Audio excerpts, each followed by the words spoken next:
राधे राधे दोस्तों। वृद्ध बोला, हे दैत्यराज, अब ध्यान देकर मेरा वृत्तांत सुने। यह हिरनी मेरे चाचा की बेटी और मेरी पत्नी है। जब यह 12 वर्ष की थी तो इसके साथ मेरा विवाह हुआ। यह अत्यंत पतिव्रता थी और मेरे प्रत्येक आदेश का पालन करती थी।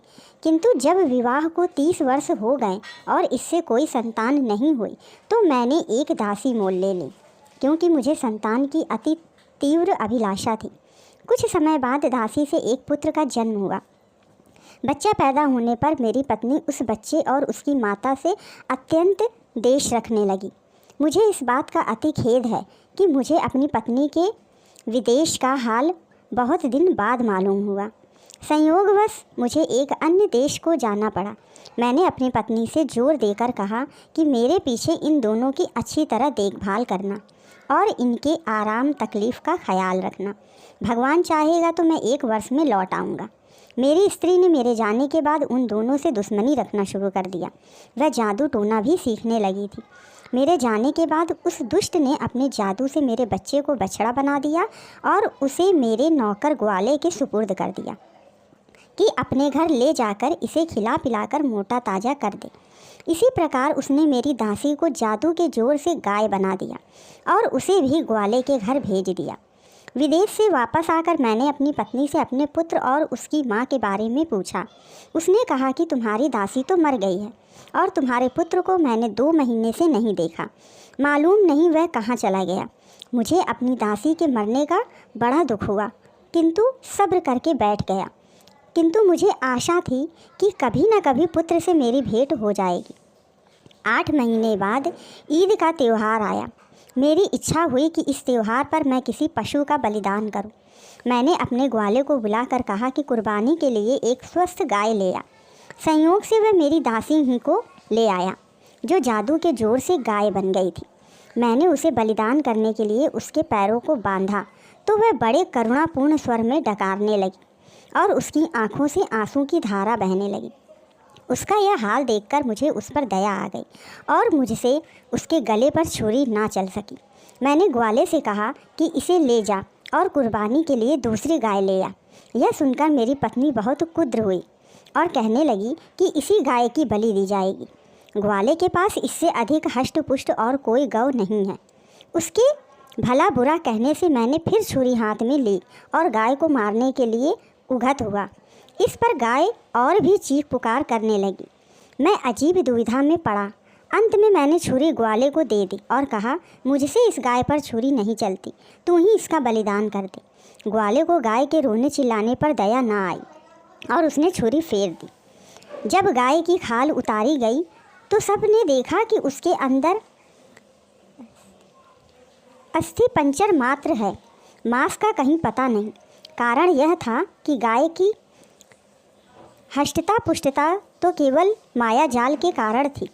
मैं उस ग्वाले पर नाराज़ हुआ कि गाय को ऐसी दशा में क्यों रखा कि वह ऐसी दुबली पतली हो गई। मैंने गाय ग्वाले ही को दे दी और कहा, तू इसे अपने ही काम में ला। मेरे कुर्बानी करने के लिए कोई बछड़ा ही ले आ, किंतु वह मोटा ताज़ा होना चाहिए, इस गाय की तरह नहीं। ग्वाला शीघ्र ही एक मोटा ताज़ा बछड़ा ले आया। बछड़ा देखने में भी बड़ा सुंदर था। यद्यपि उस बछड़े के बारे में मुझे मालूम ना था कि यह मेरा ही पुत्र है, तथापि उसे देखकर मेरे हृदय में प्रेम उमड़ने लगा और वह बछड़ा भी मुझे देखते ही रस्सी तुड़ाकर मेरे पैरों पर गिर पड़ा। इस बात से मेरे हृदय में प्रेम का स्रोत और जोर से उबलने लगा और मैं सोचने लगा कि ऐसे प्यारे बछड़े को कैसे मारूं। इन भावनाओं ने मुझे अत्यंत विह्वल कर दिया। उस बछड़े की आंखों से आंसू बहने लगे। इससे उसके प्रति मेरा प्यार और उमड़ा और मैंने ग्वाले से कहा कि इस बछड़े को वापस ले जा और इसकी जगह कोई दूसरा बछड़ा ले आ। इस पर मेरी पत्नी ने कहा कि तुम इतने मोटे ताजे बछड़े की कुर्बानी क्यों नहीं करते। मैंने कहा कि यह बछड़ा मुझे बड़ा प्यारा लगता है और मेरा जी नहीं करता कि इसका वध करूं। तुम इसके लिए कुछ जोर मत दो। लेकिन उस निष्ठुर दुष्ट ने तकरार जारी रखी और विदेशवश उसके वध पर जोर देती रही। मैं उसकी बहस से तंग आकर छुरी लेकर पुत्र की गर्दन काटने चला उसने फिर मेरी ओर देखकर आंसू बहाए। मेरे हृदय में ऐसी दया और प्रीति उमड़ी कि छुरी हाथ से गिर गई। फिर मैंने अपनी पत्नी से कहा कि मेरे पास एक और बछड़ा है, मैं उसे कुर्बान कर दूंगा। वह दुश्मना फिर भी उसी बछड़े को मारने पर जोर देती रही, किंतु इस बार मैंने उसके बकने झकने की परवाह नहीं की और बछड़े को वापस कर दिया। हाँ, पत्नी के हृदय को सांत्वना देने के लिए कह दिया कि बकरीद के दिन इसी बछड़े की बलि दूंगा। ग्वाला बछड़े को अपने घर ले गया, लेकिन दूसरे दिन तड़के ही मुझसे एकांत में कहा कि मैं आपसे कुछ कहना चाहता हूँ और मुझे आशा है कि आप मेरी बात सुनकर प्रसन्न होंगे। मेरी बेटी जादू टोने में प्रवीण है। कल जब मैं उस बछड़े को वापस लेकर गया तो वह उसे देखकर हंसी, फिर और रोई भी।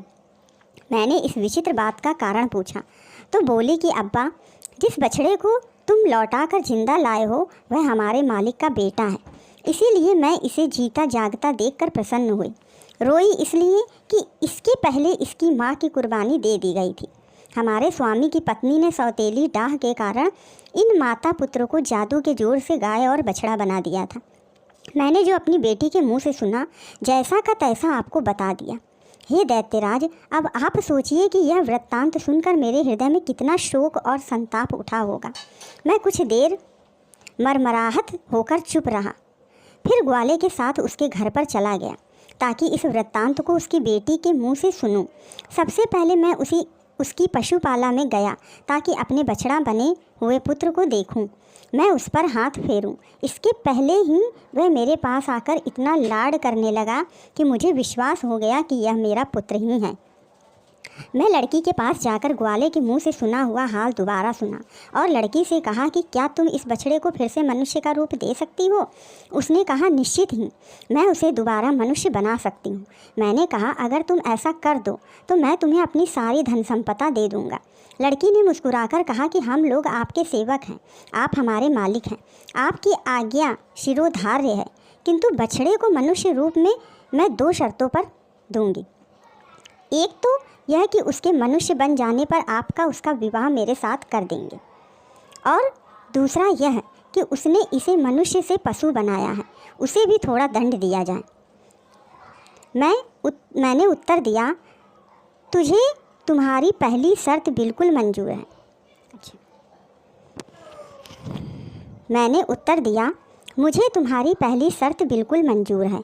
मैं तुम्हारा विवाह उसके साथ कर दूंगा और तुम दोनों को इतना धन धान्य दूंगा कि जीवन प्रयत्न तुम्हें किसी चीज़ की कमी नहीं रहेगी। दूसरी शर्त में निर्णय मैं तुम्हारे ही हाथ छोड़ता हूँ। तुम जो भी दंड उसके लिए उचित समझोगी वही दंड मेरी पत्नी को दिया जाएगा। हाँ, यह जरूर कहूँगा कि यद्यपि वह दुष्ट दंडनीय है, किंतु उसे प्राण दंड ना दे देना।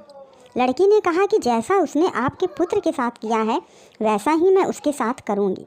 यह कहकर उसने एक प्याले में पानी लिया और उसे अभिमंत्रित कर के बछड़े को सामने लाकर कहा कि ऐ खुदा के बंदे, अगर तू आदमी है और केवल जादू के कारण बछड़ा बना है तो भगवान की दया से अपना पूर्व रूप प्राप्त कर ले। यह कहकर उसने अभिमंत्रित जल उस पर छिड़का और वह तुरंत ही मनुष्य रूप में आ गया। मैंने प्रीतिपूर्वक उसे छाती से लगाया और गदगद स्वर में उससे कहा कि इस लड़की के कारण ही तुमने फिर से मानव देह पाई है। तुम इसका एहसान चुकाओ और इसके साथ विवाह कर लो। पुत्र ने सहर्ष मेरी बात मानी। लड़की ने इसी प्रकार जल को अभिमंत्रित करके मेरी पत्नी को हिरनी का रूप दे दिया। मेरे पुत्र ने उस कन्या के साथ विवाह किया, किंतु दुर्भाग्यवश वह थोड़े ही समय के बाद मर गई। मेरे पुत्र को इतना दुख हुआ कि वह देश छोड़कर कहीं चला गया। बहुत दिनों तक मुझे उसका कोई समाचार नहीं मिला, अतएव मैं उसे ढूंढने निकला हूँ।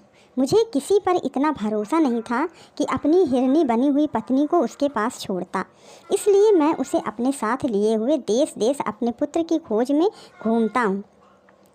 यही मेरी और इस हिरनी की कहानी है। अब आप स्वयं निर्णय कर लें कि यह घटना विचित्र है या नहीं। दैत्य ने कहा, निसंदेह विचित्र है। मैंने व्यापारी के अपराध का 1/3 हिस्सा माफ़ कर दिया। फिर शहरजाद ने शहरयार से निवेदन किया,